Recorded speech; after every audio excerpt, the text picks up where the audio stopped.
Hello dear student, আমি তোমাদের Shubhankar sir. আজ আমি তোমাদের জন্য আরেকটি নতুন ক্লাস নিয়ে উপস্থিত হয়েছি এবং আশা করছি তোমরা সেটি বুঝতে পেরেছো। আজকের আমার এই ক্লাসের মূল বিষয়বস্তু কি।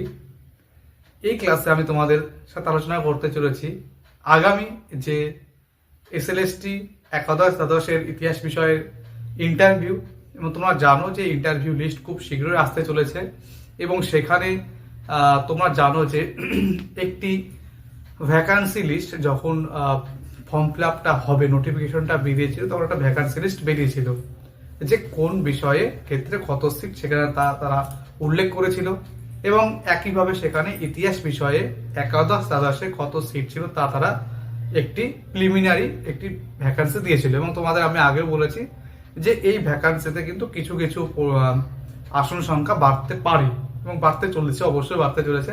সেটা প্রত্যেক সাবজেক্টের ক্ষেত্রে কিছু কিছু করে বাড়বে। তো আজ আমি যেটা আলোচনা করতে চাইছি তোমাদের সাথে চলেছি তা হলো যে আগামী এই যে ইন্টারভিউ, সেখানে কতজন ছেলে মেয়ে তোমরা ডাক পেতে চলেছ। সেখানে আবার আরেকটা কথা বলছি, ইন সার্ভিস এবং বোথ যারা ফ্রেশার্স তারাও থাকতেও পারো, সেটা পরে দেখা যাবে। কে ফ্রেশার্স থাকছে সেটা পরে ব্যাপার। কিন্তু আজ যে তোমাদেরকে আমি আলোচনা করছি তা হলো সেই ভ্যাকান্সি অনুযায়ী কতটা পরিমাণ তোমাদের ছেলেমেয়েরা ডাক পেতে চলেছে। তো দেখো, আমি এখানে সেটি উল্লেখ করে রেখেছি। এখানে বুঝতে পারছো বিষয় ইতিহাস একাদশ দ্বাদশ শ্রেণী। এখানে দেখো লেখা আছে মেল ফিমেল, আর এখানে লেখা আছে দেখো অনলি ফিমেল। এবার তোমরা যদি ওই প্রিলিমিনারি যে লিস্ট ভ্যাকান্সি দেওয়া ছিল তা যদি একটু দেখো, তাহলে তোমরা বুঝতে পারবে যে হ্যাঁ, সেখানে আনরিজার্ভডে 169 জন ছেলে মেয়েকে ভ্যাকান্সির কথা বলা আছে এবং এই আনরিজার্ভডের ক্ষেত্রে ফিমেলদের ক্ষেত্রে কি করা আছে, 37টি সিট কি করা আছে, রিজার্ভ করা আছে। আর আমরা জানি যে যা ভ্যাকান্সি আছে শূন্যপদ, তার সঙ্গে 1:6 অনুপাতে কিন্তু ওয়েস্ট বেঙ্গল এসএসসি বোর্ড ছেলে মেয়েদেরকে ডাকতে চলেছে। তো আমরা যদি একটু প্রিলিমিনারি একটা হিসাব করে নিই যে কত সংখ্যক ছেলে মেয়ে তাহলে ডাক পেতে চলেছে, তাহলে আমাদের একটা ধারণা পরিষ্কার হয়ে যাবে এবং আমরা বুঝতে পারবো যে হ্যাঁ, তাহলে তোমাদের যার যা স্কোর আছে সে আনরিজার্ভ হতে পারো, এসটি হতে পারো, এসসি হতে পারো, ওবিসি হতে পারো, ইডব্লিউএস হতে পারো, সে যে কোনো ক্যাটাগরি থাকো, তাহলে তোমরা বুঝে যাচ্ছ কতজন ছেলে মেয়ে তোমরা ডাক পেতে চলেছো। তো আমি যদি প্রথমে এটা বলি যে আনরিজার্ভ মেল ফিমেল, সেখানে সিট সংখ্যা দেওয়া আছে 179 এবং তোমরা জানো এক্ষুনি বললাম তার সঙ্গে 1:6 ইন্টু হবে, তাহলে আমাদের সেই সংখ্যাটা দাঁড়াবে দেখবে 286 পয়েন্ট সামথিং আছে। সেখানে আমি একটা রাউন্ড ফিগার রেখেছি যে 287 জন। এবং ফিমেলে কি হয়েছে, ফিমেলে 37টি রিজার্ভ করা আছে, তার সঙ্গে যদি আমি 1:6 ইন্টু করি তাহলে দাঁড়াবে 60। তার মানে আনরিজার্ভডে মেল ফিমেলে 287 জন ছেলে মেয়ে ডাক পেতে চলেছ এবং ফিমেলের ক্ষেত্রে সেটা 60 জন ফিমেল ডাক পেতে চলেছ। এবার কি হয়েছে দেখো, এই ফিমেলে যে 60 জন নাম থাকবে, এই জিনিসটা একটু বুঝে নেবে ভালো করে। এই ফিমেলে যে 60 জনের নাম থাকছে তারা কিন্তু অলরেডি এখানেও নাম থাকবে, ঠিক আছে। এইখানে কিন্তু এই 60 জন যার নাম আছে এখানে থাকা বাধ্যতামূলকটা কিন্তু কিছু কিছু থাকবে। বা আমি আর একটা কথা ভালো করে তোমাদের বুঝি, এই 287 জনের মধ্যে প্রথম যারা 60 জন ফিমেল ক্যাটাগরিতে কেউ আছো তারা কিন্তু এইখানেও নাম থাকছে, এখানেও নাম থাকছে।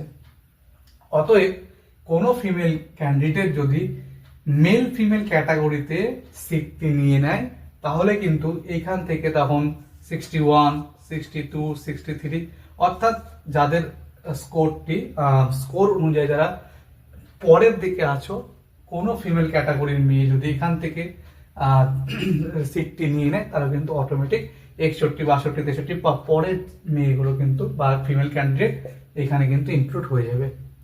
আশা করছি বুঝতে পারছো। সেম একইভাবে যেটা ক্যাটাগরির ক্ষেত্রে এসসি এসটি ওবিসির ক্ষেত্রে আগে হতো বিভিন্ন চাকরিতে বা এখনো বিভিন্ন জায়গায় হয়।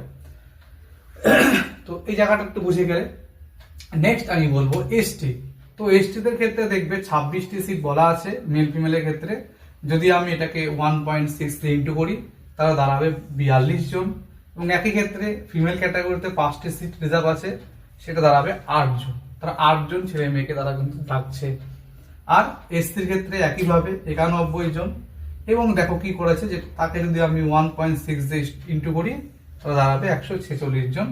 একইভাবে মেয়েদের ক্ষেত্রে সেটা দাঁড়াচ্ছে কত, দেখো 20টি সিট ছিল এবং 1.6 দিয়ে ইন্টু করলাম, তা দাঁড়ালো 32 জন। ওবিসি এ দেখো 43টি সিট বলা আছে এবং তার সাথে 1:6 ইন্টু করলাম, দাঁড়ালো 69 জন। একইভাবে মেয়েদের ক্ষেত্রে তা দাঁড়িয়েছে 15 জন। ওবিসি বি 31টি সিট বলা আছে, তাহলে গুণ করলাম আমি 50 দাঁড়ালো। ফিমেল ক্যাটাগরির ক্ষেত্রে দাঁড়ালো 12। ইডাব্লিউএস 43টি সিট বলা আছে, আমি যদি করি একই ইডাব্লিউএস এবং ওবিসি এ একই আছে, দেখবে 69 জন এবং 15 জন। তো আশা করি এই জায়গাটার সিস্টেমটা তোমরা বুঝতে পারলে। আমি আর একবার বলে দিই যে ফিমেলদের ক্ষেত্রে যে রিজার্ভ যে সিটটি থাকবে, কোনো ফিমেল ক্যাটাগরির স্টুডেন্ট যদি মেল ফিমেল থেকে যদি মনে করো তার সিটটি নিয়ে নেয়, তাহলে কিন্তু ওই সিটটা ফাঁকা হয়ে তখন কি করে, যাদেরকে হলো ওয়েটিং লিস্ট করা থাকবে তারা কিন্তু ফিমেল ক্যাটাগরিতে চলে যাবে। তো আশা করছি তারা বুঝতে পারছো কেন বারবার আমি একটা কথা আগে বলেছি যে ফিমেলদের চাকরি পাওয়াটা একটু সুবিধা আর কি মেলদের তুলনায়।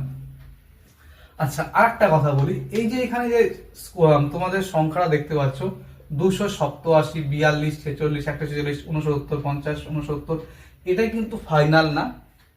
একবার ভালো করে একটু বুঝে নাও। একটু ভ্যাকান্সি যদি বাড়ে, স্বাভাবিক আমাদের হিস্ট্রির ক্ষেত্রে ভ্যাকান্সি একটু বাড়বে, তাহলে তখন কিন্তু এই নাম্বারটা চেঞ্জ হয়ে যাবে। ক্লিয়ার? এটুকু। সেখানে দেখবে হয়তো 287 জায়গায় আরো 10 জন বা 20 জন যোগ হয়ে গেল, 42 জায়গায় হয়তো আরো 8 যোগ হয়ে 50 হয়ে গেল, এই 146 জায়গায় 10 বা 14 জন যোগ হয়ে 160 হয়ে গেল, 69 জায়গায় হয়তো 5 জন বা 6 জন যোগ হয়ে 75 হয়ে গেল, 50 জায়গায় 55 হয়ে গেল, এখানে 69 জায়গায় 75 হয়ে গেল। এটি হতেই পারে, ঠিক আছে। এটা একটা প্রিলিমিনারি সিট দেওয়া ছিল, সেটার ক্ষেত্রে আমি তোমাদেরকে এই হিসাবটা করে দেখালাম। এখানে আর একটা কথা বলে রাখি, সেটা কাট অফের ক্ষেত্রে ওপর বেস করে হয়, একটু বুঝে নাও। যে কোনো ছেলে বা মেয়ে ইউআর ক্যাটাগরিতে বিলং করে, জিনিসটা বুঝে নেবে, ইউআর ক্যাটাগরিতে বিলং করে এবং যে হয়তো কথায় কথায় আমাদের আমি 80 অথবা 70 ধরে বলছি, হ্যাঁ, যে স্কোরটা আছে হয়তো লাস্ট, হ্যাঁ, কাট অফ স্কোরে যেটা লাস্ট এটা দাঁড়িয়েছে, আমি বললাম যে ধরে নাও ইউআর ক্যাটাগরিতে সে স্কোরটা দাঁড়িয়েছে 70 আউট অফ 80। এটা একটা অ্যাজাম্পশন ধরে নিবে, হ্যাঁ, ধরে নিতে চলবে। এবার কি হয়েছে যে ওরা কি করবে, 287 জনকে ডাকবে, ধরে নাও 287 জনকে ডাকতে চাইছে। এবার 287 জনকে যখন ডাকতে চাইছে, সেইখানে যে ছেলে মেয়েটি ধরে নাও 70 পেয়েছে, এই একজনকেই শুধু কিন্তু ডাকবে না, এই জিনিসটা একটু বুঝে নিবে। যে 70 কাট অফ মানে 70 যে পেয়েছে শুধু একজনকে ডাকবে না, যতজন 70 নাম্বার পেয়েছে ওই লাস্ট কাট অফ নাম্বারটি, তাদের কিন্তু সকলকেই কমিশন কিন্তু ইন্টারভিউয়ের জন্য ডাকবে। অতএব তখন কি হয়ে যাবে, তখন সেক্ষেত্রেও কিন্তু ধরে নাও এই 70 পাওয়া ছেলে মেয়ের সংখ্যা হয়েছে 20 জন, জিনিসটি একটু বুঝে নিবে। একজনকে ডাকছে না, হয়তো 71 অনেকজন পেয়েছে, 72 অনেকজন পেয়েছে, সেটা 72, 71 ক্ষেত্রেও হতে পারে।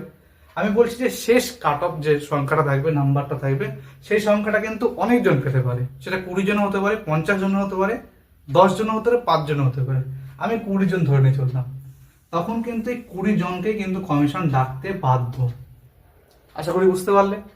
তখন সেক্ষেত্রে কিন্তু 287 জনকে আর ডাকবে না। একজন যদি হয়ে 70 নাম্বারের একজন ব্যক্তিকে নিয়ে যদি 287 হয়, তার সাথে কিন্তু আরো 19 জন থাকছে, তখন কিন্তু সেই 19 জন এখানে যুক্ত হয়ে যাবে। আশা করছি বোঝাতে পারলাম। তাহলে এই একটি প্রিলিমিনারি একটি নাম্বার, এতজন তোমরা ডাক পাচ্ছ প্রত্যেক ক্যাটাগরি থেকে, আমি বললাম ভালো করে বুঝে নাও। আমি সরে যাচ্ছি, তোমরা একটু দেখে নাও স্ক্রিনটি। পাশাপাশি আমি একটা কথা বললাম, যে দুটো কথা বললাম এখানে, যে তোমাদের যাদের পরীক্ষাটি দিয়ে ফেলেছো তোমরা জানো, ইতিমধ্যে নিউজ পেপারে বেরিয়েছে যে তোমাদের ভ্যাকান্সি কিছু পরিমাণ বাড়তে চলেছে। অর্থাৎ কিছু পরিমাণ যদি বাড়ে সেক্ষেত্রে এইখানে যে ছেলে মেয়েদেরকে ডাকবে সে সংখ্যাটাও বাড়বে। এটি একটি দিক। আরেকটি দিক যে বললাম, লাস্ট কাট অফ যে নাম্বারটি থাকবে, যেখানে বুঝিয়ে দিলাম আমি, তো লাস্ট কাট অফ যাদের থাকবে তাদের সংখ্যাটাও কিন্তু 10 জন হতে পারে, 20 জন হতে পারে, 50 জন হতে পারে, 100 জনও হতে পারে।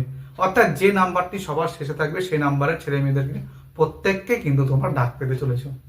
তো আশা করি তোমাদের এই জিনিসটি আমি বোঝাতে পারলাম। তারপর থাকবে তোমাদের আসল যে সিটটি। এবার এখানে আসল সিট আছে, এর মধ্যে আসতে হবে তোমাদের। সেটা এখানে একটু বেড়ে হয়তো 180 হতে পারে, 26 বেড়ে 30 হতে পারে, 91 বেড়ে 100 হতে পারে, যাই হতে পারে সেটা পরে দেখা যাবে। তোমাদের যতজনকে ডাকবে ফাইট করে তোমাদের তখন কিন্তু এই মধ্যে আসতে হবে, মানে 1:6 যেটা আছে সেখানে তোমাদের 1-এ আসতে হবে। যে 1.6 সরি ইস্টু বলেছি ভুল করে, 1.6 এর এই 0.6 কিন্তু কাটা চলে যাবে, 1-এ তোমাদের আসতে হবে। আশা করি এই জিনিসটি তোমরা বুঝতে পারলে এবং আমি তোমাদের বোঝাতে পারলাম। এবং বাদ বাকি আরেকটি তোমাদের প্রশ্ন আমি রেখেছিলাম যে তোমাদের কাট অফ স্কোর 70-এ ডাকা হবে না 80-তে ডাকা হবে, তাই তো? এটা রাখা হবে 70 না 80। তোমরা জানো এই নিয়ে একটি মামলা চলছে মহামান্য হাইকোর্টে, এবং তার উপর ভিত্তি করে এটি রাখা হবে।